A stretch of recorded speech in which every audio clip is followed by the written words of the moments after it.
అధ్యాయం 21వ వచనాన్ని ధ్యానించుకుందాం. నరుని హృదయములో ఆలోచనలు అనేకములుగా పుట్టును, యెహోవా యొక్క తీర్మానమే స్థిరము. దేవునికి స్తోత్రం, హల్లెలూయా. నరుని హృదయాలోచనలు అనేకములు, కానీ యెహోవా యొక్క తీర్మానమే స్థిరము. దేవుని బిడ్డలైన వారము, ప్రభువుని ఎరిగినటువంటి వారము, మన జీవితాల్లో ఎందుకు నష్టాలు జరుగుతున్నాయి, ఎందుకు కష్టాలు పాలవుతున్నాము, ఎందుకు వ్యాధులు వస్తున్నాయి,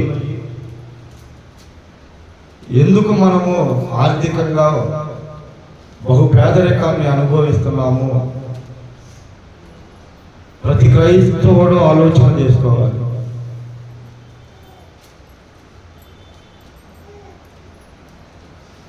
ఒక ఆమె వాళ్ళేమో ప్రపంచంలోకి మరణం వచ్చింది, ఒక ఆమె వాళ్ళేమో ప్రపంచంలో ఇద్దరు అన్నదమ్ముల మధ్య నిత్యం పోరైపోయింది, ఒక ఆమె మూలనేమో 2 మతాలు అయిపోయాయి. ఎవరో వాళ్ళు ఎందుకు అలా జరిగినాయో, వాళ్ళు ఏం చేశారో వాళ్ళని బట్టి మనం తెలుసుకొని మనం ఏం చేయాలో ఏం చేయకూడదో నేర్చుకుందాం. అర్థమైందా మీకు? ఒక ఆమెను బట్టి మరణం వచ్చింది, ఒక ఆమెను బట్టి అన్నదమ్ములకి నిత్యం పోరైపోయింది, ఒక ఆమెను బట్టి 2 మతాలు వచ్చేసింది. మన జీవితాల్లో కూడా, మన కుటుంబాల్లో కూడా ఎప్పటికీ తీరిపోని, వదిలిపెట్టుకోలేని పరిస్థితులు ఉండి, ఆ పరిస్థితుల వల్ల బహు బాధపడుతున్నా కానీ వాటి నుంచి దూరంగా వెళ్ళలేము, వాటికి దగ్గరగానే ఉండాల్సి వచ్చింది. అలా కొన్ని తీర్మానాలు మనం తీసుకోవడం వల్ల, సొంత నిర్ణయాలు తీసుకోవడం వల్ల నష్టపోతూ ఉంటాం. ఒక బిడ్డ బాగా చదువుకొని ఇంటర్వ్యూకి 2 దేశాల్లో పెట్టాడంట. ఆ 2 దేశాల్లో ఉద్యోగం వచ్చింది. ఏ దేశానికి వెళ్ళాలో నిర్ణయం తల్లిదండ్రులకు వదిలేసేది. తల్లి ఏమో, మీకు సపోజ్ చెబుతున్నా, తల్లి ఏమో అమెరికా వెళ్ళమంటే తండ్రి ఏమో దుబాయ్ పోమంటున్నాడు. ఎట్లయినా ఇంట్లో పెద్దవాడి మాట భర్త మాట చెల్లిద్దిగా, భర్త మాట అయిన దుబాయ్ పోయాడు. సంవత్సరం తిరక్కోకుండానే వాడిని మూట కట్టి తీసుకొచ్చి ఇంటికాడ పెట్టాడు. ఎవరిని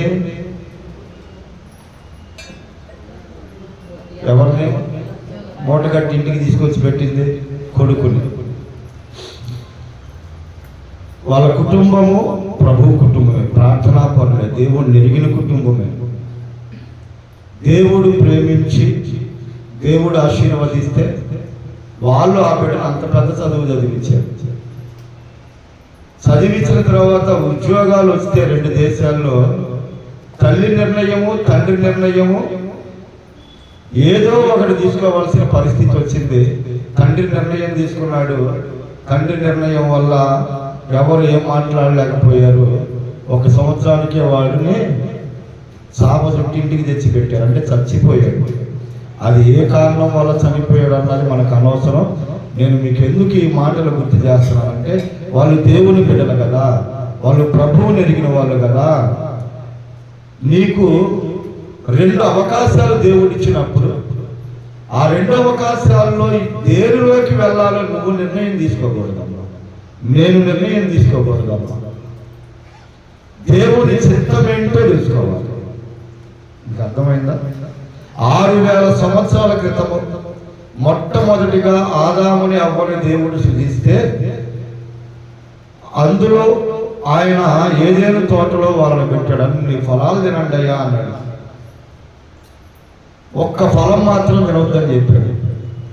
ఏం పుట్టిందో ఏమో, ఏం జరిగిందో ఏమో, సాతానుగాడు మాటలకి లోబడిపోయి, స్త్రీ తొందరగా మోసపోయి స్త్రీ తిన్నదే కాకుండా తన భర్తకు కూడా తీసుకొచ్చి ఇచ్చిందంట.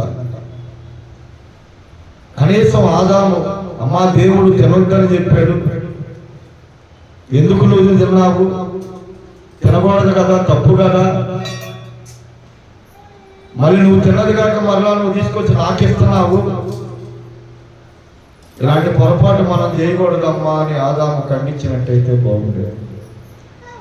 భార్య చెప్పిందిగా, అనిపించడం భలే బాగుంది, తీయగా ఉంది, రుచికరంగా ఉంది, దేవదూతల వల్ల అయిపోతామంట, నేను తిన్నా, నీకెందుకు భయం లేదు తిను అని ఇచ్చింది. భార్య మాట విని తిన్నాడు. ఈ రోజుకి ప్రపంచాన్ని ఏమి వెళ్తుంది?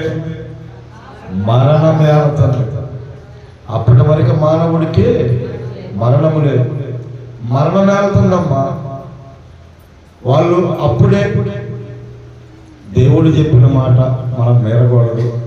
సరే తినాలని నీకు అనిపించింది కాబట్టి ప్రార్థన చేద్దాం, దేవుణ్ణి అడుగుదాం, బ్రతిమలాడదాం, అయ్యా బాగుందయ్యా, ఇది తింటే ఏమైందో ఏందో తినాలని నాలుక లాగేస్తున్నాయి, నోట్లో నీళ్ళు దూరేస్తున్నాయి, తింటామయ్యా అని అడిగినవి ప్రార్థన చేసినట్టయితే ఏమంటేది ఏమి అడక్కోకుండా ఏం చేసేసారు, ఏమవుతుంది ఆయనకి పెట్టేసింది, ఆయన ఏం కాదనకుండా తినేసేది. వెంటనే పాపం లోకంలోకి వచ్చింది, పాపం వలన వచ్చిన జీతము మరణం. ఇప్పటికీ మరణం మేలుతూనే ఉంది. దేవునికి స్తోత్రం. జాగ్రత్త. మన కుటుంబాల్లో కూడా దేవుడు మిమ్మల్ని ప్రేమించి మీకు ఉద్యోగాలు కానీ, వ్యాపారాలు కానీ, చేతి పనులు కానీ, పొలము కానీ, పశువులు కానీ, అలాగే మీ కుటుంబాల్లో ఘనకార్యాలు, శుభకార్యాలు, వివాహాలే అవ్వని ఏదైనా కానీ దేవుని బిడ్డలారా మనం ఏం చేస్తామంటే మన ఆలోచనల ప్రకారంగా ముందుగా కాస్త పావలాగాడ ఉండవాలని, పిల్లోడు వెళ్తే 4 రోజులు చెప్పులు తీసుకొని కూర్చొని తినొద్దు అత్తగారి ఇంట్లో అని చెప్పి ఆమె ముట్టే బాగున్నా బాగోకపోయినా, ఆమె ఎల్లగా ఉన్నా నల్లగా ఉన్నా వాళ్ళకి అనవసరం, డబ్బుల కోసం చేసేసుకుంటారు. పెళ్లి జరిగే టైంలోకి వచ్చేపాటికి కట్నం డబ్బుల దగ్గర లేకపోతే భోజనాల దగ్గర తగాదలు అవుతుంటే ఏసయ్యా సమాధానపరచయ్యా, నీ చిత్త ప్రకారం ఈ పెళ్లి జరిగించని ప్రార్థన చేస్తారు. వీళ్ళ ఇష్ట ప్రకారంగా పెళ్లి చేసేసుకొని ముహూర్తాలు పెట్టేసుకొని తెల్లవారుజామున మధ్యరేతుల్లో పెట్టేసుకొని సారీలు అన్నీ చెప్పి ఏంటది అంటారే, ఆడబిడ్డ కట్నాలు గోడబిడ్డ కట్నాలు అన్నీ లెక్కల ప్రకారంగా తీసుకొని, ఆకులు ఒక్కలు లెక్కల ప్రకారంగా తీసుకొచ్చుకొని, ఏమైనా తగ్గితే చీరా జాకెట్ మళ్ళా మార్కెట్లకు పంపించి తెప్పించుకొని అన్నీ చేసేసుకుంటారు లోకానుసారంగా. కానీ ఏదైనా గొడవ జరగగానో లేకపోతే పెళ్లి ఇంట్లో ఏదన్నా బంగారం పోతేనో ఏసయ్యా ఏసయ్యా అని ప్రార్థన చేస్తారు. జాగ్రత్త దేవుని బిడ్డలారా, వివాహం అన్ని విషయములలో ఘనమైనది. వివాహం అనేది దేవుడిని అడిగి అయా ఈ బిడ్డను చేసుకోవచ్చా చేసుకోకూడదా, చేసుకుంటే నీ చిత్తం ఏముంది, చేసుకోకపోతే నీ మా పరిస్థితి ఏంటి నాయన అని చెప్పి అడిగేవాళ్ళు లేరమ్మా. నేను చాలాసార్లు చెప్పా ఈ మాట. మా బుడ్డక్కాయకి 1/2 ఎకరం పొలం ట్రాక్టర్ ఉన్నవాడు వచ్చాడు. మా నాన్న అప్పటికి ప్రభువుని నమ్ముకున్నాడు. వాళ్ళిద్దరిని బట్టి ప్రార్థన చేస్తే ఆ అబ్బాయికి ఇవ్వద్దన్నాడంట. మా అమ్మ చూడక గుడ్డోడికి ఏం కనపడతా ఎత్తున్నట్టున్నాడు. 1/2 ఎకరం పొలం ఉంది, ట్రాక్టర్ ఉంది, కమ్మగా బతికిపోయింది పిల్ల అనుకుంటున్నా. మా లేలే బాబు వాళ్ళకి అసలు ఏసయ్యే తెలియదు. వాళ్ళకి ఏమని చెప్తున్నారంట, మా బుడ్డక్క తల్లి ఒళ్ళో ఉన్నప్పుడే ఒక సేవకురాలు మా అమ్మ పేరు పెట్టి పిలిచి ఆ బిడ్డ సేవకురాలు అయిందని చెప్పిందంట. మా నాన్న అది గుండెల్లో పెట్టుకున్నాడు. చిన్న పిల్లప్పుడు ప్రవచనాన్ని మా నాన్న గుర్తుపెట్టుకొని, వీళ్ళు చూస్తే అన్యులు, పిల్లనేమో దేవుడు సేవకురాలుగా చేస్తానన్నాడు, ఇప్పుడు నేనేమో ప్రభువుని నమ్ముకున్నాను, అన్యుడికి ఇమ్మంటున్నాడు దేవుడు ఏంటని ఆలోచన చేసిన దేవుని చిత్త ప్రకారంగా మా నాన్న వాళ్ళకే ఇచ్చారు. ఈ రోజున వాళ్ళిద్దరూ సేవ చేస్తున్నారు. దేవునికి స్తోత్రం. పద్దాకలకి భోగాతాలు చెప్పమాకండి, అనమాకండి. మీకు సత్యం తెలియాలని ఒక్కొక్కరి గురించి చెప్పాను అనుకో, అమ్మ లెక్కలు తిట్టుకుంటారని మా గురించే చెబుతాను. మా అమ్మేమో దేనాన్ని ఇవ్వని, మా నాన్న మనవరాలుగా చంపేస్తానని రాళ్ళు తీసుకొని ఎమ్మడబడుతున్నాడు. తాగుబోతాడికి నా మనవరాలు ఇవ్వమంటాడు. మా నాన్న కన్న కొడుకు ఇవ్వద్దని చెబుతున్నాడు. దేనా వాళ్ళ నాన్న వచ్చి ఆడికే ఎంత తాగుబోతాడు ఆయన అంటున్నాడు ఆయన. మా నాన్నేమో గంటలెక్కిందంటా నీకు పిచ్చి పట్టిందప్పో అవతలకు అని చెప్పి నా గడప ముందు వెళ్ళిపో అని చెప్పి తడుతున్నాడు మా నాన్నలుడేగా. కానీ దేనాన్ని నన్ను పులిపేయటం మీద దర్శనం చేసినాక మా నాన్న వివాహం చేసేది. మరి నేను ఎందుకు ఈ మాటలు చెబుతున్నానంటే, వివాహం అనేది ఒక్కసారి జీవితంలో జరిగేది. ఆ కార్యం అన్ని విషయాల్లో ఘనమైందని ప్రభువు చెబుతున్నాడు. వివాహం అనేది కనుక దేవుని చిత్త ప్రకారం జరగకపోతే బిడ్డలు లేని వాళ్ళు ఎంతమంది లేరు? పెళ్ళైన వేల రూపాయలు, లక్షల రూపాయలు ఆస్తున్నట్లయినా కానీ విడిపోయిన వాళ్ళు ఎంతమంది లేరు? ఆ వివాహాల్లో గొడవలయ్యి తరతరాలు కొట్టుకొని పగస్తులైన వాళ్ళు లేరా? నేను చెప్తున్నాను, ఆదాముని ప్రేరేపించింది ఎవరు?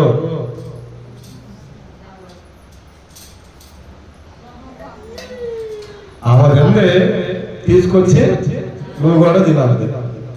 వెంటనే మారు మాట్లాడుకోకుండా తినేసేది. ప్రపంచంలోకి యావత్తు మానవాళికి మరణం వచ్చింది.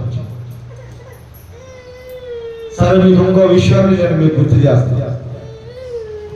దేవుని బిడ్డలైన వారు దేవుని చిత్తము లేకుండా ఎక్కడికి పడితే అక్కడికి వెళ్ళిపోతారు. ఏ ఊరు పడితే ఆ ఊరు వెళ్ళిపోతారు. ఏ పనికి పడితే ఆ పనికి వెళ్ళిపోతారు.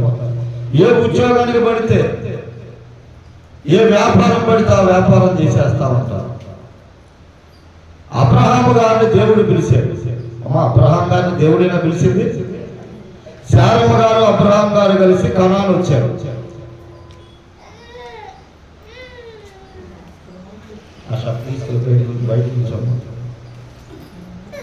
అబ్రహాం గారిని శారమ్మని దేవుడే బయటికి రమ్మన్నాడు. ఈ దేశాన్ని, నీ బంధువులను వదిలిపెట్టిరా, నేను నిన్ను గొప్ప చేస్తాను, ఆశీర్వదిస్తాను, విస్తరింపజేస్తాను అని చెప్పి తీసుకొచ్చాడు. చెప్పి తీసుకొచ్చిన తరువాత దేవుడు ఎక్కడికైతే వెళ్ళమన్నాడు వాళ్ళు అక్కడికే వెళ్ళారు. అయినప్పటికీ ఆ దేశంలో కరువు వచ్చింది. ఆ అవ్వమ్మ మొదలుకొని, ఆదాము మొదలుకొని అబ్రహాము వరకు బైబిల్లో ఎక్కడ కరువు వచ్చిన సంగతులు దాఖలాలు లేవు ఇంతకు ముందు. కానీ దేవుడే పంపించిన చోట వీళ్ళ కరువు వచ్చింది. వీళ్ళేం చేశారు? ఈ దేశంలో కరువు వచ్చింది కదా, మనం ఐగుప్తుకి వెళ్దామని చెప్పేసి వాళ్ళు దేవుని నిర్ణయాన్ని అడగకోకుండా అబ్రహాం గారు ఐగుప్తుకి ఎత్తుకెళ్ళాడు భార్యను. అక్కడ ఉన్న వాళ్ళందరినీ చూసి, వాళ్ళ పరిస్థితులను చూసి, దేవుని భయం లేని విధానాన్ని చూసి అబ్రహాం గారు చెబుతున్నాడు, శారమ్మ ఉన్న భార్య అని చెప్పమాక, నా చెల్లి అని చెప్పు. అట్టగే చెబుతానయ్యా. కానీ ఆమెను ఫరో రాజు ఎత్తుకొని వెళ్ళిపోయాడు. సరే, అట్టాగో మళ్ళీ బుద్ధి గడ్డి తిని తెల్లారుదులు ప్రార్థన చేస్తాయా, నాకు దిక్కేవురయ్యా అని పిలిచావు కదా, రాజు చేతిలో నుంచి ఎవడనిపించగలుగుతాడయ్యా, కనికరించయ్యా అని అబ్రహాం గారు ప్రార్థన చేస్తే దేవుడు ఏం చేశాడు? రాజుతో మాట్లాడే, అభిమేలకు జాగ్రత్త, అతడు ప్రవక్త, అతడు భార్యను అతనికి అప్పచెప్పు, అతడి కోసం ప్రార్థన చేస్తాడని చెప్తాడు. వెంటనే ఈ అబీమెలెకు అనే రాజు ఏం చేశాడంటే, ఆయన భార్యను ఆయనకు అప్పచెప్పడానికి వచ్చేటప్పుడు దాసీలను, గొర్రెలను, ఒంటెలను, కొన్ని పశువులను కానుకగా, కొంతమంది పనివారిని కానుకగా ఇచ్చాడు ఆయనకి. ఎవరికి? అబ్రహాం గారికి. ఆ అబీమెలెకు రాజు ఇచ్చినటువంటి ఆ కానుకను తీసుకొని మరలా కనాను వచ్చాడు. కొంతకాలం జరిగిపోయింది. 75 ఏళ్ళప్పుడు సువార్తను ప్రకటించాడు దేవుడు. రే బాబు, నేనే నిజమైన దేవుణ్ణి. మీ తాతలు తండ్రులు చేసి బొమ్మలు చేసి దేవుళ్ళని నమ్మారే, అవన్నీ ఒట్టి మాయ. నేను సర్వశక్తి కలిగిన దేవుడను. చక్కగా నా మాటిని నువ్వు మీ దేశానికి బంధువులు విడిచిపెట్టి నేను నిన్ను గొప్ప జనాంగంగా చేస్తా. ఆకాశ నక్షత్రాల కంటే సముద్ర పుష్కరేణువుల కంటే ఎక్కువ మందిని నేను చేస్తాను అని చెప్పి తీసుకొచ్చాడు. అప్పుడు ఆయన వయసు 75. సరే, కొంతకాలం అయిన తర్వాత ఒక 10-11 సంవత్సరాలు దాటిన తర్వాత శారమ్మ కిసుకొచ్చేసింది. ఏమొచ్చింది? ఇసుక కాదు, సిమెంట్ కంకర. ఎంతుంటే ఏమైందిరే, బిడ్డలు లేరు, ఇక నాకు పుట్టరేమో, వారసుడు కావాలని హాగర్ను తీసుకొని అబ్రహాం గారిని ఏమవుతో ఇల్లయ్యా అని చెప్పింది. ఈ అబ్రహాం గారు అలా చెప్పాలా? మా దేవుడు మనకి ఇస్తానన్నాడు, తొందరపడమాక. ఎందుకు తొందరపాటు అడిగేయటం? ఇబ్బందులు పాలవుతాము. దేవుని వాగ్దానం ఉంది మనకి, ఈ పని మనం చేయకూడదమ్మా అని చెప్పాల. దొరికిందని చెప్పేసి చేయి సంఖలో పెట్టుకొని ఎత్తుకెళ్ళిపోయాడు. ఆమెకు కుమారుడు పుట్టాడు. ఆ కుమారుడి పేరు ఇస్మాయిల్. దేవునికి స్తోత్రం. నిద్రపోతున్న వాళ్ళందరూ దేవునికి స్తోత్రం తెలుసు. మీకు అర్థమైందా నా మాట? అబ్రహాం గారు చెప్పాడుగా, శారమ్మ నువ్వు చేసే పని దేవుడు మనకు వాగ్దానం చేశాడు, మనకి బిడ్డలు ఇస్తాడు, భయపడవద్దు, ఆఖరితో బొమ్మని చెబుతావు అనాలిగా. ఏం మాట్లాడుకోకుండా సంకలో చేపెట్టుకుని గుడారంలోకి తీసుకుపోయాడు. ఆవిడ ఒక బిడ్డ పుట్టాడు. ఆడెట్టోడు అయ్యాడంట. దేవుడే చెప్పాడు, వాడు అడివగాడితో వంటి వాడంట. ఎవడో అడవుగాడిద వంటి వాడు. అందరి చేతులు అతని చేతులు అందరికీ ఉంటుంది, ఎప్పుడు విరోధమే. ఎవరాళ్ళు? మన సహోదరులు ఇస్మాయిల్ సంతానం. ఎవరు? ప్రపంచంలో ఎక్కడికన్నా వెళ్ళు, గురకరాయి జేబులు వేసుకొని మాట్లాడాలంట వాళ్ళతో. మనం ఒకటి చెబుతూ వాళ్ళు ఒకటి చెబుతారు. వాళ్ళకి మనకు అస్సలు పడదు. ఇప్పుడు ఇస్మాయిలును దేవుడు దీవించాడు, ఇశ్రాయేలుని దేవుడు దీవించాడు. కానీ అన్నదమ్ముల మధ్య ఎప్పుడు పోరే. హిందూ దేశం ఒక్కటే, దాదాపు ఇస్లాము దేశాలు 40-50 ఉన్నాయి, క్రైస్తవ దేశాలు 100 ఉన్నాయి. అయినా దేవుని బిడ్డలకి వాళ్ళకే పడదు. కాబట్టి ఇది జరిగింది ఎప్పుడు? 4000 సంవత్సరాల క్రితం. 6000 సంవత్సరాల క్రితం ఆదాము అబద్ధం వల్ల పాపం లోకంలోకి వచ్చి పాపం వలన వచ్చిన జీతం మరణం వచ్చింది. ఈ అబ్రహాము గారు శారమ్మ గారి మూలాన ఇస్మాయిలు భూమి మీదకి వచ్చారు 4000 సంవత్సరాల క్రితం. ఇప్పుడు వాళ్ళకి మనకి పడదు, పేరుకి అన్నదమ్ములు. సరే, మీకు ఇంకో విషయాలు గుర్తు చేస్తాను. ఇప్పుడు యేసు ప్రభు తల్లి ఎవరు? మరియమ్మేగా. ఇంకొక అమ్మ రాదుగా. ఈ మరియమ్మ దేవత అయిపోయాడు, యేసు ప్రభు ఏమో దేవుడు అయిపోయాడు. ఏం జరిగింది? ఎలా జరిగింది? ఈ విషయాన్ని కూడా మీకు గుర్తు చేస్తాను. యోహాను సువార్త 2వ అధ్యాయం 2వ వచనం.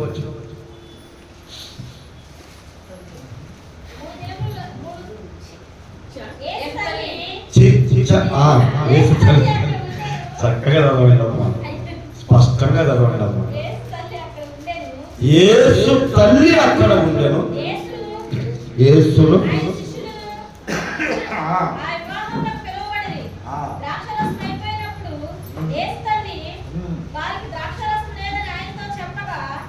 అమ్మా చాలు. యేసుక్రీస్తు ప్రభు వారు ఒక పెళ్లికి వెళ్ళాడు. అక్కడ ఆయన శిష్యులు ఉన్నారు, తల్లి కూడా ఉంది. ఒక్క పెత్తనం గాడిదకి ఎందుకంటారే అట్ట అన్నమాట. ద్రాక్షారసం అయిపోయిందని మరియమ్మ వెళ్ళి యేసయ్యతో చెప్పింది. ఇప్పుడు ఈ మరియమ్మ తల్లి బ్యాచ్ అంతా ఎవరో తెలుసా? మరియమ్మ తల్లికి మనం చెబితే మరియమ్మ తల్లి యేసయ్యకి చెప్పింది. ఈ మాటను పట్టుకొని మొదలైంది. ఎందుకు మరియమ్మ గారికి ద్రాక్షారసం అయిపోయిన సంగతి యేసయ్యకి తెలియదా? అక్కడ ఉన్న శిష్యులు లేరా? పెళ్ళి ఎవరు చేస్తారా? పిలిచారు నీళ్ళు అంతే. ద్రాక్షారసం అయిపోయిందయ్యా అని యేసుతో చెప్పిందంట. అది పట్టుకొని మరియమ్మ తల్లికి చెబితే యేసయ్యకి మరియమ్మ తల్లి చెప్పిందని చెప్పి ఒక మతాన్నే లేపేశారు. బైబుల్ చదివి సత్యం తెలుసుకొని మార్టిన్ లూథరు, అరే నాయన మరియమ్మ కరెక్ట్ కాదురా నాయన, యేసే దేవుడు రా నాయన అని 2 భాగాలు అయిపోయాయి. ఇప్పుడు సావులవారి చర్చి, లూథరన్ చర్చి 2 అయ్యింది.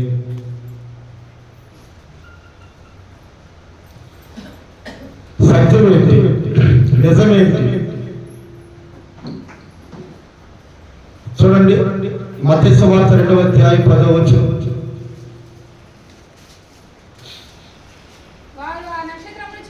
వారు ఆ నక్షత్రమును చూచి అతి ఆనందభరితులై ఇంటిలోనికి వచ్చి తల్లి అయిన మరియను ఆ శిశువుని చూచి సాగిలపడి ఆయనను పూజించి తమ పెట్టెలు విప్పి బంగారములు, సాంబ్రాణి, బోళములు, కానుకలుగా ఆయనకు సమర్పించిరి.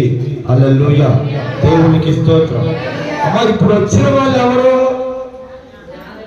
జ్ఞానులు, బ్రాహ్మణులు, కమ్మోరు, లేకపోతే డబ్బున్నవాడు, లేకపోతే రాజులు, లేకపోతే జమీందారులో కాదు. వచ్చిన వాళ్ళు జ్ఞానులైన వారు ఎవరెవరిని చూశారు? తల్లి అయిన మరియని, శిశువు ఎవరు? యేసయ్య. మరి వాళ్ళు 2 పేర్లు అక్కడ మెన్షన్ చేశారు కదా, చక్కగా చెప్తున్నారు కదా, రాసి పెట్టారు కదా. మరి తల్లి అయిన మరియను, శిశువును చూసినప్పుడు వాళ్ళు ఎవరిని పూజించారని చెప్తున్నాడు? ఆయనను పూజించిరి. హల్లెలూయా, దేవునికి స్తోత్రం. మరియమ్మను పూజించాలి, అక్కడ ఆయన మాత్రమే పూజించారు. ఇక్కడ మనందరం తెలుసుకోవాల్సిన విషయం ఏంటంటే 2వ తిమోతిలకు రాసిన పత్రిక, 1వ తిమోతిలకు రాసిన పత్రిక 2వ అధ్యాయం 5వ వచనం. దేవుడొక్కడే దేవునికి నరులకును మధ్యవర్తియు ఒక్కడే, ఆయన క్రీస్తు యేసును నరుడు. దేవునికి స్తోత్రం. హల్లెలూయా. జాగ్రత్తగా వినండి.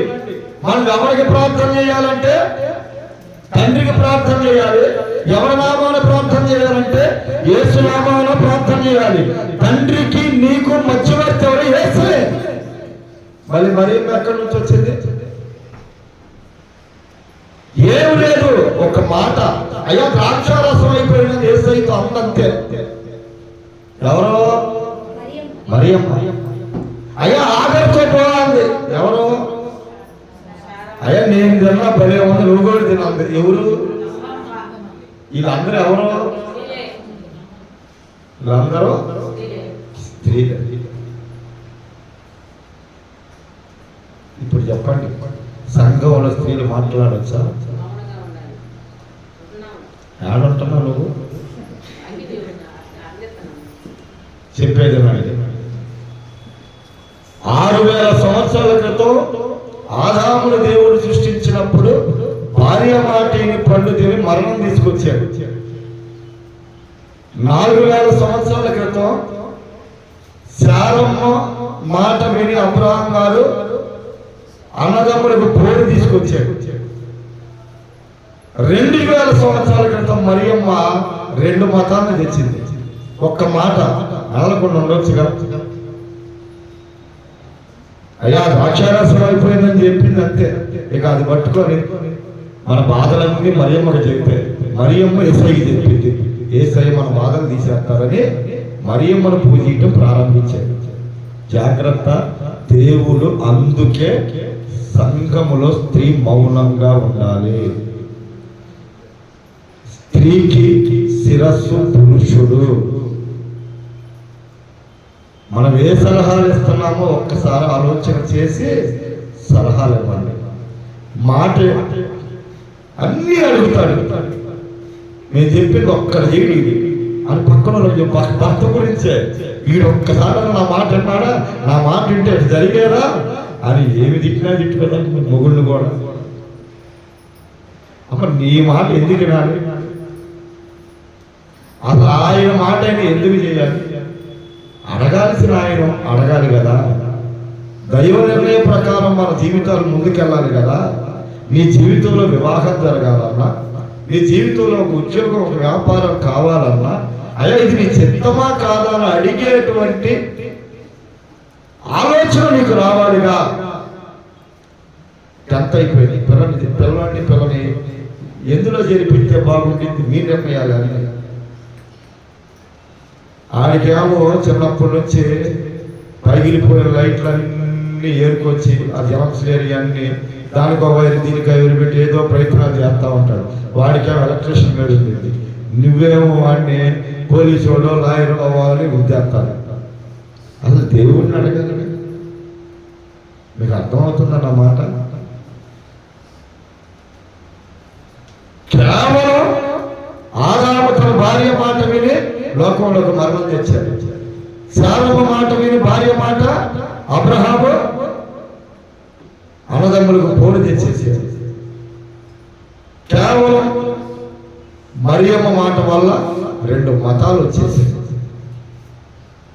ఖచ్చితంగా 2000 సంవత్సరాలు 2000 సంవత్సరాల గ్యాప్లో జరిగినాయి ఇవన్నీ. నిత్యము జీవించాల్సిన మనిషికి మరణం వచ్చింది. ఏక సంతానమై కలిసి ఉండాల్సిన వాళ్ళకి అక్రమ సంతానమై బయటికి వచ్చి 2 అన్నదమ్ముల మధ్య సమితి పోరైపోయింది. నోరు మూసుకొని కూర్చోవలసిన ఆమె అయ్యా రాక్షారసం అయిపోయిందయ్యా అని చెప్పడం వల్ల 2 మతాలు వచ్చేసి. అయినా సంఘములో దేవుడు స్త్రీని మౌనంగా ఉండమన్నది ఎందుకంటే మీకు ఇవ్వాల్సిన స్థానం దేవుడు ఎప్పుడో ఇచ్చేసారు. మొట్టమొదటిగా సువార్త ప్రకటించింది స్త్రీయే. మొట్టమొదటి యేసయ్య కనపడింది స్త్రీకే. ఏ స్త్రీ వల్ల మరణం వచ్చిందో ఆ మరణ భూములను విరవడానికి మరణ స్త్రీ ద్వారానే జన్మించాడు. నేను కాదంటల్లా, కానీ సలహాలు ఇవ్వద్దు. సలహాలు ఇచ్చి తీర్మానాలు తీసుకోవద్దు. ప్రభువులు అడిగి అరే దైవజనుడు కూడా మీ జీవితాల్లో ఉండడు. దైవజనుడు మాట ఉండదు. మేమే భక్తులు అనుకుంటారు కొంతమంది. వాళ్ళకు వచ్చిన కాలం పిచ్చి దర్శనం వాళ్ళు చూసేసి పిచ్చి దర్శనం అని నేను అన్నాను. కరెక్ట్గా ఒక్కసారి ఆలోచన చేయండి. ఒక విశ్వాసి 40 సంవత్సరాలు చేసిన ప్రార్థన ఒక ఎత్తు అయితే, ఒక సేవకుడు 1 గంట సేపు చేసిన ప్రార్థన ఒక ఎత్తు. జీవం కలిగిన దేవుడు ప్రాణం పెట్టిన పని అప్పచెప్పినటువంటి సేవకుని మాటను దేవుడు స్థిరపరుస్తాడు. యోబు గ్రంథంలో ఉంటుంది, నీ స్థితి మొదట కొద్దిగా ఉన్నా తొదకది మహాఫలాభివృద్ధి అయ్యింది.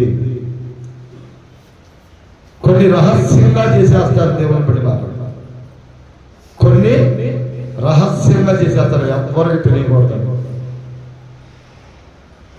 చాలా దెబ్బతింటాం. ఫస్ట్ బాగానే ఉంటుంది. నేను ఒక్కటే చెప్తాను, మీ అందరి జీవితాల్లో అద్భుతాలు ఆశ్చర్య కార్యాలు జరగాలని నాకు హృదయపూర్వకంగా ఉంది. అలాగే మీ జీవితాల్లో జరుగుతుందా. కొన్ని దేవుడు చెప్పినవి దేవుని బిడ్డలారా అప్పుడే ఫలించకపోయినా, అప్పుడే జరగకపోయినా వాటిని బట్టి మీరు దిగులు పడొద్దు, వాటిని బట్టి మీరు బాధపడొద్దు.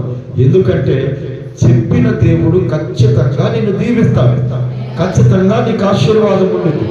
ఎందుకంటే నువ్వు ఎన్నుకున్న దారిలో, నువ్వు కోరుకున్న ఉద్యోగములో, నువ్వు కోరుకున్న వ్యాపారములో నీకు లాభాలు కనపడుతున్నాయేమో కానీ దేవునికి మీ పతనం కనపడుతుంది, మీ మరణం కనపడింది. ఎందుకంటే ఆయన నీకు తెలియని విషయాలు అన్నీ ఆయనకు తెలుసు. నీకు మేలు జరిగిందని నువ్వు అనుకుంటున్నావు, నీకు కీడు జరగబోతుందని ఆయనకి తెలుసు. ఆ కీడు నుంచి తప్పించడానికి, మేలు జరిగించడానికి కొన్ని సందర్భాలలో నీ కంటికి ఇంపుగా ఉన్నవి, నీకు కట్టెరా అని అనిపించినటువంటి నిర్ణయాలు అన్ని దేవుని దృష్టిలో తప్పుగా కనపడతాయి.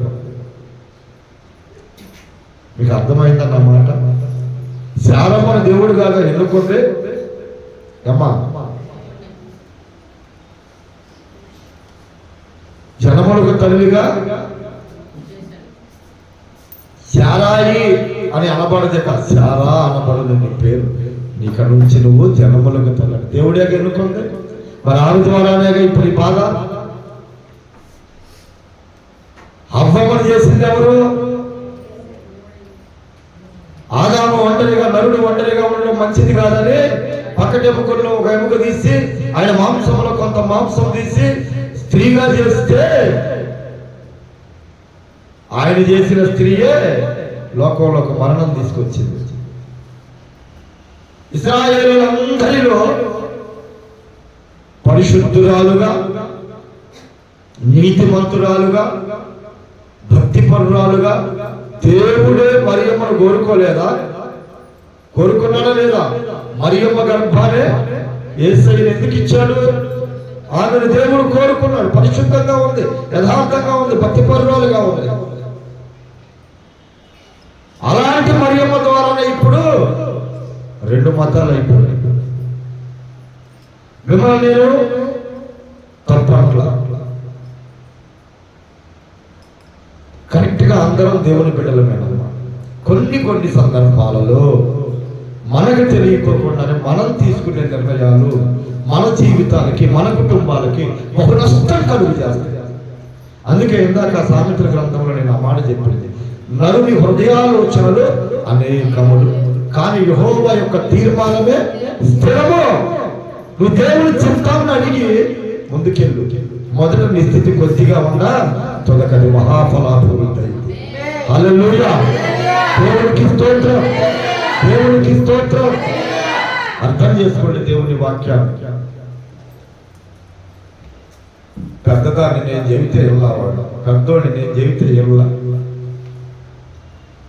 ఇంట్లో యజమాని నేనయ్యా, ప్రతిదానికి ఏమో చెప్పింది. ఆ మాట ఎప్పుడుంది? ఇప్పుడు చూడు ఎంత కష్టం వచ్చింది. ఈ మాటలు మన కుటుంబాల్లో ఉండకుండా ఉండాలి అంటే ప్రతి విషయాన్నే ప్రభువు దగ్గర అడిగి ఆ విషయాలు చేయటం వల్ల నీకు మేలు జరిగింది.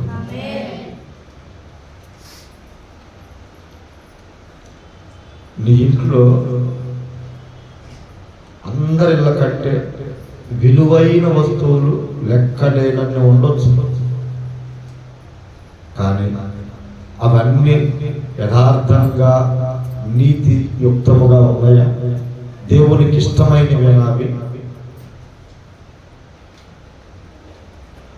అంటే నా మాట మీకు అర్థం కాదు. నాకు తెలిసిన ఒక ఆమె ఇళ్లలో ఎవరు అందుకుంటే వాళ్ళని కనిపెడతా ఉంటుంది. మా తల్లి వీడికి ఎప్పుడు, భర్తకి ఎప్పుడు, వీడికి ఎప్పుడు పని లేకుండా ఉంటే బాగుండా, వీళ్ళు ఎప్పుడు వచ్చి నా దగ్గర అప్పు తీసుకుంటే బాగుండా, వీళ్ళు ఎప్పుడో అద్దెలు కట్టుకోకుండా ఉంటే బాగుండా అనుకుంటా ఉండింది. కావాలి వాళ్ళు అద్దె కట్టలేకపోతే వేసి గబగబ వెళ్ళిపోయి తల వేసింది.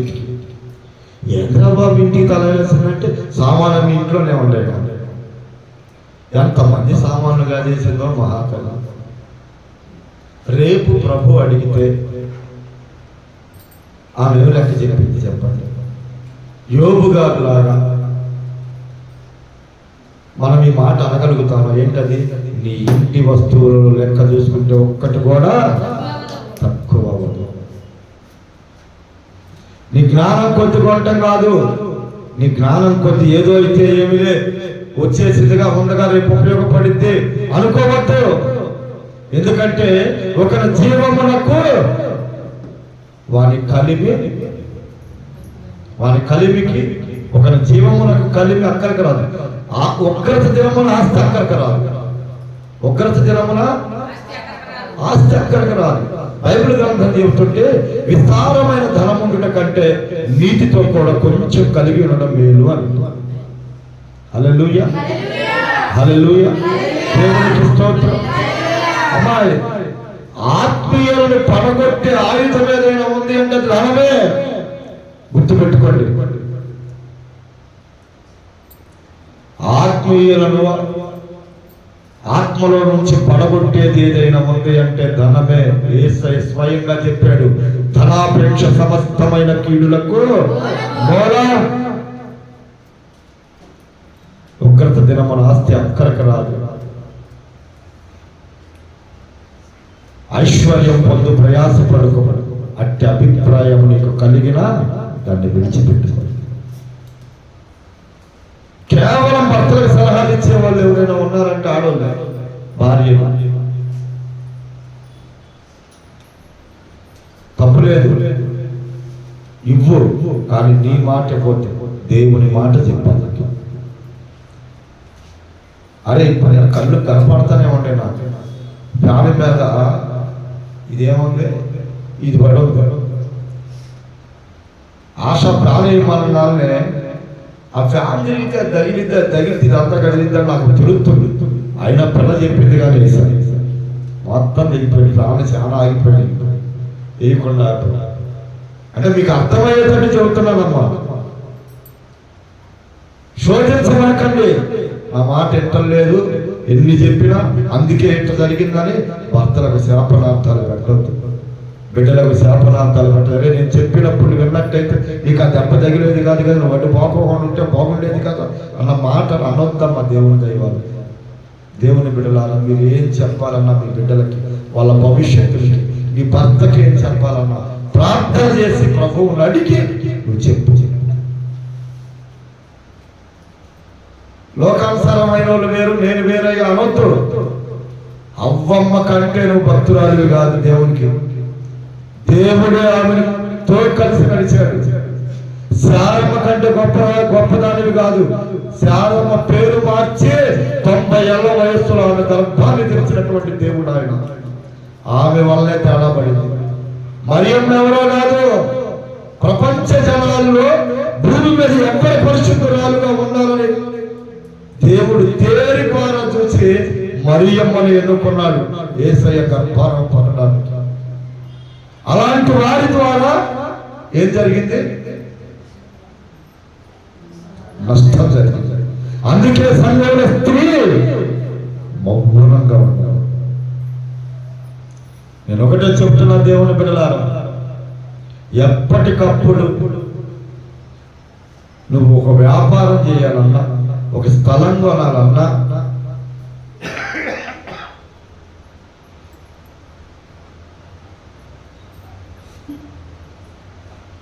ఒక బంగారం కొనాలన్నా మనం ఏం ఆలోచన చేస్తామంటే, మా వాళ్ళకి బాగా తెలుసు ఆ కొట్టు, వాళ్ళని తీసుకొని వెళ్దాం, ఆ కొట్టు కొన్నాం, ఆ కొట్టు దగ్గరికి వెళ్దాం. లేకపోతే తనాల్లో తక్కువ రేటు, ఎక్కువ రేటు, విజయవాడలో తక్కువ. ఇట్లాంటి మన ఆలోచనలు కాదమ్మా. ప్రభువుని అడగండి. ఏదైనా నీ బిడ్డ ఏం చదవాలన్న ప్రభువుని అడగండి. నీ ఉద్యోగానికి దేనికి వెళ్ళాలో ప్రభువుని అడగండి. ప్రభు కుమార్ గారు మీ అందరికీ తెలుసు, ఆయన 2 దేశాల పేర్లు చెప్పాడు నాకు. ప్రభు ఏ దేశం వెళ్ళమన్నాడో చెప్పాయా అంటే నేను చెప్పా, దుబాయ్ వెళ్ళమన్నాడు అన్నాడు. అయితే అక్కడ నీకు దెబ్బ తగులుతుంది, అయినా నవ్వుకుంటా వస్తున్నామని చెప్పాడు. చాలాసార్లు చెప్పాడు నీకు సాక్ష్యం. అక్కడికి వెళ్ళిన తర్వాత ఆయనకి తల్లి పోసినాడు. తల్లి తలపర అంటారే, అది చికెన్ ఫాక్స్ అంటారు, అది వచ్చింది. 6 నెలలు చేసిన తర్వాత ఉద్యోగం తీసేసారు. బాధపడ్డాడు. కానీ వెంటనే మరి ఒక మాట చెప్పాడు, అయ్యా ఉద్యోగం పోతే పోయింది కానీ చేసింది ఈ నెల తీసేసినందుకు 6 నెలల జీతం, మొత్తం 7 నెలలు జీతం నాకు వచ్చిందయ్యా. 7 నెలల జీతం 21 లక్షయ్యా. దేవునికి స్తోత్రం. నా అప్పులన్నీ తిరిగిపోయి నాకు ఇంకా డబ్బులు మిగులుతాయి అని సంతోషంగా వచ్చాడు ఆయన. ఆ టైంలోనే మనకి 2,25,000 దేవుని దశమ భాగం కానుక పంపించాడు. వాటితో 8 రోజులు నేను కానుకలు పట్టుకోకుండా మీటింగ్ పెట్టించాను. నేను ఎందుకు ఈ మాట చెబుతున్నానంటే, దేవుని బిడ్డలారా, మన కళ్ళకి అందంగా కనిపించేవి, మన కళ్ళకి చక్కగానే దారిగా కనపడుతున్నాయన్నీ ఒకనాటికి మోసపోతుంది. ఒకని ఎదుట సరి అయినదిగా కనబడు మార్గము కలదు, తుదకది మరణమునకు త్రోవ తీయను. సంఘ విషయంలో కానీ, సేవకుల విషయంలో, సేవ విషయంలో కానీ, మీ కుటుంబాల విషయంలో కానీ దేవుని బిడ్డలారా సొంత సలహాలు ఇవ్వడానికి ప్రయత్నం చేయమాకండి. దేవుడు చెబితే అప్పుడు పండి. కొన్ని రోజులు నష్టం కలిగిన, కొన్ని రోజులు బాధ కలిగిన, దేవుడు చెప్పాడు కాబట్టి ఖచ్చితంగా ఒకనాటికి నీ దీవెన అద్భుతంగా ఉంటుంది, నీ దీవెన ఆశ్చర్యకరంగా ఉంటుంది. అర్థం చేసుకోండి. ఈరోజు ఆత్మీయులు నష్టపోవడానికి కారణము, ఆత్మీయులు బలహీనపడిపోవడానికి కారణము, ఆత్మీయులైన వాళ్ళు ఎదగకపోవడానికి కారణము, దేవుడు అంటే భయము భక్తి లేకుండా పోవడానికి గల కారణం కూడా మన సొంత నిర్ణయాలే, సొంత ఆలోచనలు. దేవుని బిడ్డలారా, నేనైతే ఇంకొక మాట చెప్తా. మీరు భూమి కొన్నా, జాగ్రత్తగా వినండి సంఘం అందరం, మీరు భూమి కొన్నా ప్రత్యేకించి ప్రార్థన చేయండి. దైవజనులు లేకపోతే వరాలు ఉన్న వాళ్ళు, అభిషక్తులు ఎవరన్నా ఉంటే వాళ్ళ చేత ప్రార్థన చేయించి దేవుడు కొనమంటే కొనండి. ఎందుకంటే నువ్వు బంగారు వెండి ద్వారా నష్టపోతావో లేదో తెలియదు, కానీ భూమి ద్వారా నష్టం కలిగింది. కానీ ప్రపంచ జనాలు చెప్పే మాట ఏంటో తెలుసా? భూమిని నమ్ముకున్నవాడు ఎవడు నష్టపోలేదంటారు. అవునా? దాని రేటు పెరిగింది, కానీ దాన్ని అనుభవించడానికి నీకు వయసు ఏది, ఆయుష్ ఏది, లేదా నీ సంతతి ఏది? ఎందుకు నేను ఈ మాట చెబుతున్నాను తెలుసా? భూమి శపించబడింది. ఇది ఎవరికి తెలియదు, వాక్యం తెలిసిన వాళ్ళకి తెలిసింది. ప్రపంచ జనాల మాట ఏంటంటే భూమిని నమ్ముకున్నవాడు పాడవుడు అంటారు, నష్టపోడు అంటారు. నష్టపోడు వాస్తవే, భూమి ఎదిగింది, ఎందుకంటే భూమి మీద మనం ఉన్నాం కాబట్టి. కానీ సత్యం ఏంటంటే ఆ భూమిలో ఎంతోమంది ఎవరు కాదు, ఆ భూమిలో ఏం పెట్టున్నారు, ఏం జరిగిందో నీకు నాకు తెలియదు. ఈ భూమి శపించబడింది. దేవుడు ఏం చెప్పాడు? ఆదామా, నిన్ను బట్టి నేల శపించబడింది. శపించబడిన నేలను దేవుని చిత్త ప్రకారంగా తీసుకోవటం మంచిది. ఏదైనా ఉద్యోగానికి వెళ్ళాలన్న ప్రభు చిత్తాన్ని అడగండి, వివాహం చేయాలన్న ప్రభు చిత్తాన్ని అడగండి. గబా బంధువులే కదా అని కొండమారి పెళ్లి చేసే మాకండి. డబ్బులు ఉన్నాయి కదా, పిల్లలు బతికిపోతారని చెయ్యొద్దు. దేవుని చిత్తాన్ని అడగండి. దేవుని చిత్తం అడగకుండా వివాహాలు చేసిన రేపు బిడ్డలకు పుట్టకపోతే పరిస్థితి ఏంటి? వాళ్ళ తల్లిదండ్రుల పాపాలను బట్టి ఆ బిడ్డలను గర్భాల దేవుడు మూసేస్తే నీ వంశం కూడా దెబ్బతినేద్దాం. అలాగే దేవుడు చెప్పనటువంటి ఉద్యోగాలు, దేవుడు చెప్పనటువంటి భూములు, దేవుడు చెప్పనటువంటి వ్యాపారం, దేవుడు వద్దన్నటువంటి పనులు ఎవ్వరం చేయకూడదు. ఎందుకంటే మనం ప్రార్థనకి వెళ్తున్నాం కదా, ప్రార్థన చేస్తున్నాం కదా, మన పక్షాన దేవుడు ఉన్నాడు కదా అన్న భ్రమలో సాతానుగాడు మన మనోనేత్రాలు మూసేసిందాం. దేవునితో నడిచినటువంటి అవ్వమ్మే నమ్మాలి. ఆదాముని మాటల్లోకి దింపేసి లోకంలోకి మరణం తీసుకొచ్చింది. శారమ్మ ప్రార్థన అప్పర్రాలే, మరియమ్మ ప్రార్థన అప్పర్రాలే, దేవుణ్ణి ఎరిగిన వాళ్ళే. వీళ్ళ వల్ల ఎంత నష్టపోయింది ప్రపంచం అంతా చూడండి. 6,000 సంవత్సరాల క్రితం లోకంలోకి మరణం వచ్చింది. 4,000 సంవత్సరాల క్రితం అన్నదమ్ముల మధ్య పోరు వచ్చింది. 2,000 సంవత్సరాల క్రితం 2 మతాలు వచ్చేసినాయి భూమి మీదకి.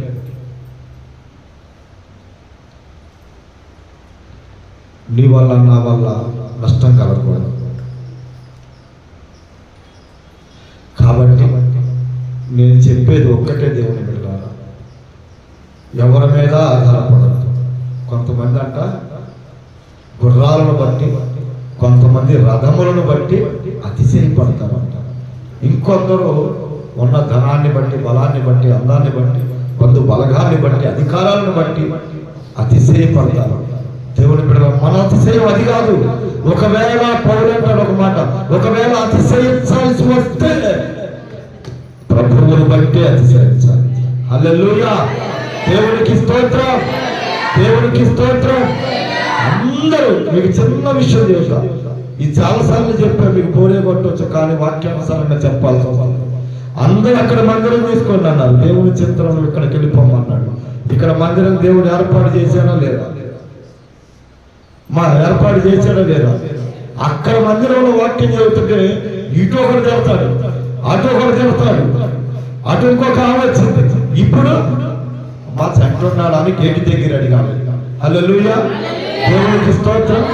కష్టమైన దేవుని చిత్త ప్రకారం తల వంచుకొని వచ్చామా, ఒకనాటికి అభివృద్ధి, ఒకనాటికి దీవెన. ఆ రోజు 2 స్టేర్ల బిల్డింగ్ మందిరాన్ని వదులుకున్నాడు.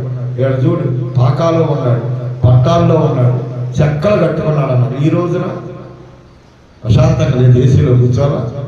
హల్లెలూయా, దేవునికి స్తోత్రం. మీరైనా అంతే. దేవుని ఉచిత సలహాలు ఓరకటి ఈ మాట, ఉచిత సలహాలు ఇవ్వండి, ఉత్తమమైన సలహాలు ఇవ్వండి. ఉత్తమమైన సలహా అంటే దేవుని మాట ప్రకారంగా చెప్పటమే ఉత్తమమైన సలహా. దేవునికి స్తోత్రం. హల్లెలూయా. చాలా మంది దేవుని బిడ్డలారా నష్టపోతున్నారు. అదే కడుపున పుట్టిన బిడ్డలు కళ్ళ ముందే చనిపోతున్నారు. అది ఎవరి శాపం? ఎవరి పితరుల శాపం? నీ తల్లిదండ్రుల శాపమా, వాళ్ళ తల్లిదండ్రుల శాపమా? దేవుని చిత్తమో కాదు.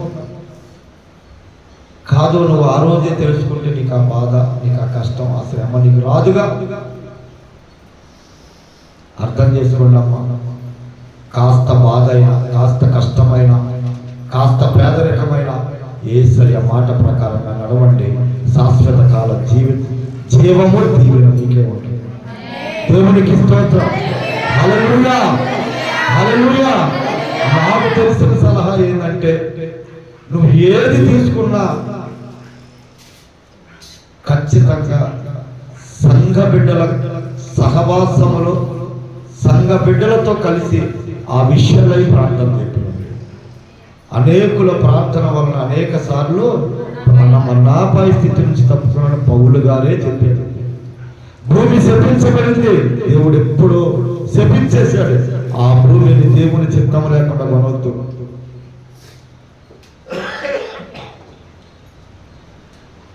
డబ్బులు దేవునికి సిరికిని దాసులు కాదారు అని చెప్పాడు.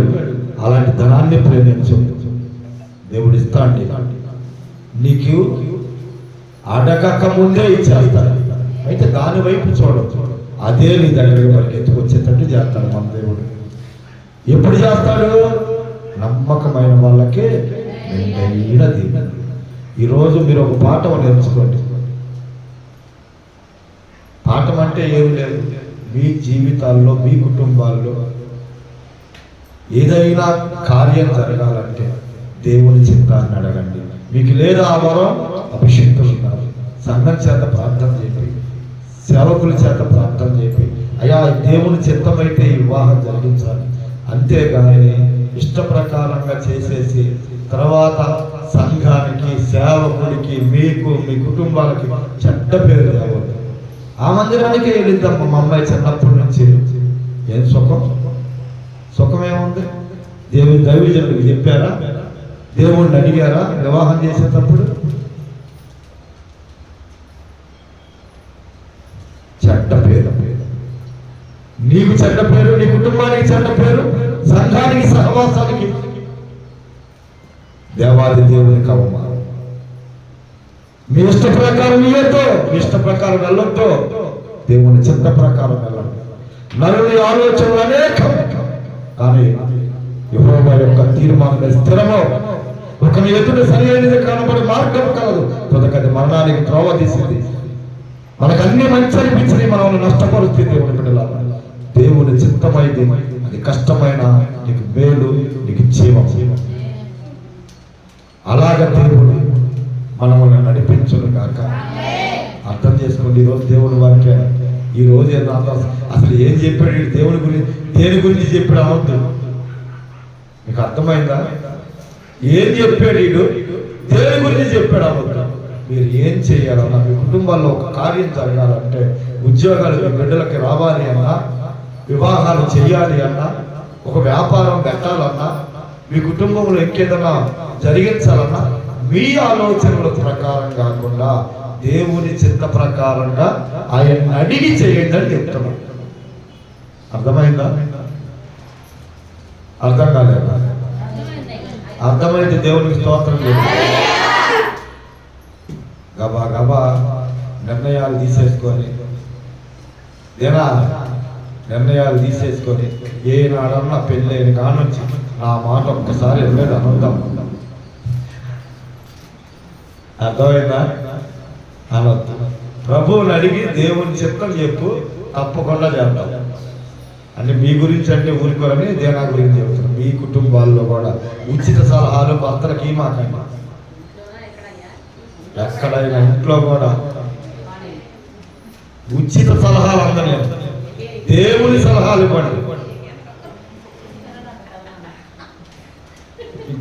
నేను అంత అయ్యో ఏసయ్యా ఇలా ఇట్టోడు పెట్టాడు కంఠం పొలని ఏదో అమ్మా నేను చెప్పొద్దు. అలా ఉచిత సలహాలు ఇవ్వద్దు, ఉత్తమ సలహాలు ఇవ్వండి. అంటే దేవుని చిత్తమైతే చెప్పు. నీ అనుభవంతో చెప్పాలి. నీ అనుభవం కంటే ఆయన అనుభవం గొప్పది. అందుకే స్త్రీ వయసు పెంచి కాదు, పురుషుడు వయసు పెంచేటట్టు చేశాడు దేవుడు. స్త్రీ వల్ల పడిపోవాలా, పురుషుడు వల్ల పడిపోవాలా, స్త్రీ వల్లే స్త్రీ బలహీనమైన కంఠం. ప్రార్థన గొప్పదా, విశ్వాసం గొప్పదా అంటే మీరేం చెప్తారు? ప్రార్థన ఏముందమ్మా, ఆకలైన వాడికి తీసుకొచ్చి పొలం ముందు పెట్టి నేను చెప్పింది ఎలా చెప్పాలంటే పొద్దున్న సాయంత్రం దాకా చెబుతాడు. అదే ప్రార్థన. ఉట్టి పెదాలతో చేస్తూ ఉంటే ప్రార్థనకు ఫలితం వచ్చిందా? మరి మార్కెట్లో కాయలు కొట్టు, మార్కెట్లో బండి మాది, ఆ బండి ఎదురుగా హోటల్ ఉంది. హోటల్ మీద హోటల్ తీసేసినాక హోటల్ షాప్ పేర్లు రాశారు. ఒక్క చెప్ప అంటే రోజు చదవటం వల్ల ఒక్క చెప్పడం అలవాటు అయిపోయింది. ఒక్క చెప్పకుండా చెప్పి అతను బట్టల పేరు అసలు ఏమీ నాకు తెలియదు, ఏ గొడ్డేందో నాకు తెలియదు. ఆయన ఆ పేర్లు మొత్తం చదువుతున్నాను. ఒకసారి నేను ఏదో కేసులో ఉండి బట్టల షాప్కి వెళ్తుంటే అందరూ వెళ్తే ఓనర్ గారు ఉన్నాడు, ఏమన్నా తెలుసా ఎలా కన్నా అసలు గొడ్ల పేర్లు అన్నీ చదివాడు. మరి మంచి సీనియర్ అనుకున్నాడు. నాకు అసలు ఆ గొడ్డేందో తెలియదు. ఆ పేర్లన్నీ చదవడం వల్ల వాడు అనుకుని నేను మంచి సీనియర్ కావాలి, గుడ్డ పట్టుకోగలని చెప్పి అతడే కాటనో సిల్కో అనుకున్నాడు. ఆడికి వెళ్ళిన తర్వాత వాడి బాధను అడిగాడు. నాకు ఏమీ తెలియట్లా, ఏమీ రావట్లా, కనీసం ప్యాంట్స్ ఒక్క మడతీయడం కూడా చేత కావట్లా. జీతం మాత్రం ఎంత ముందే చెప్పేసాం, అడ్వాన్స్ సీనియర్ రానని చెబుతున్నాం. అట్లాగే నోటి మాటలు ఏమన్నామా, పొద్దున్న సాయంత్రం దాకా చేసేస్తాం ప్రార్థన. విశ్వాసం లేకోకుండా ప్రార్థనకి జవాబు రాదమ్మా. విశ్వాసం గొప్పది. నేనే బాగా ప్రార్థన చేస్తానన్న మాట ఎవరు అనుకోమాకండి. నువ్వే ప్రార్థన చేస్తానన్న మాట 10 మందిలో పనికిరాదు. అసలు నిజంగా మనం ప్రార్థనా పరులం అంటే సంఘంతో సహవాసంతో ప్రార్థన చేసింది కాక నీ ఇంటిలోనికి వెళ్ళి నీ గదిలోనికి రహస్యమందు చూచి నీ తండ్రికి ప్రార్థన చేయడం, వాళ్ళు ప్రార్థనా పరులు. జాగ్రత్త. దేవుని వాక్యం ఎంతసేపు విన్నావు, ఏం చెప్పాడా అయ్యగారు అనొద్దు దయచేసి. మీ ఇళ్లలో మీ కుటుంబాల్లో ఏదన్నా గొప్ప కార్యాలు చేయాలనుకుంటే, గొప్ప విషయాలు అంటే ఉద్యోగాలని, వివాహాలని, ఇలాంటి విషయాల్లో తొందరపాటు నిర్ణయాలు తీసుకోవద్దు. దేవుణ్ణి అడిగి చెయ్యండి. కాబట్టి ఈరోజు మన ఇష్టాల ప్రకారంగా కాకుండా దేవుని చిత్త ప్రకారంగా మనం ముందుకెళ్తుగాక. బైబిల్లో యోబు గారు అంటాడు, నీ స్థితి మొదట కొద్దిగా ఉండా తొలకటి మహాఫలాభివృద్ధి. ఖచ్చితంగా దేవుడు చెప్పింది మనకి కష్టంగా ఉన్నా చెయ్యి, తగిన సమయం వచ్చినప్పుడు ప్రభువు బహు విస్తారంగా మిమ్మల్ని దీవిస్తాడు. దానికి తోడు క్షేమాన్ని, ఆయుష్ని, ఆరోగ్యాన్ని ఇస్తాడు. దేవునికి స్తోత్రం. దేవుడు ఈ మాటలను దీవించునుగాక. ప్రార్థన చేసుకుందాం. పరిశుద్ధ తండ్రి, గొప్ప దేవుడు, మహాగణుడానికి స్తోత్రం. చెప్పబడిన మాటలు నీ మాటలు విలువైన వెలకట్టలైన నీ మాటలు మేమందరం విన్నాం. ఆ మాటల ప్రకారంగా జీవించే భాగ్యాన్ని దయచేయమని యేసు నామమున అడుగుచున్నాను తండ్రి. ఆమేన్.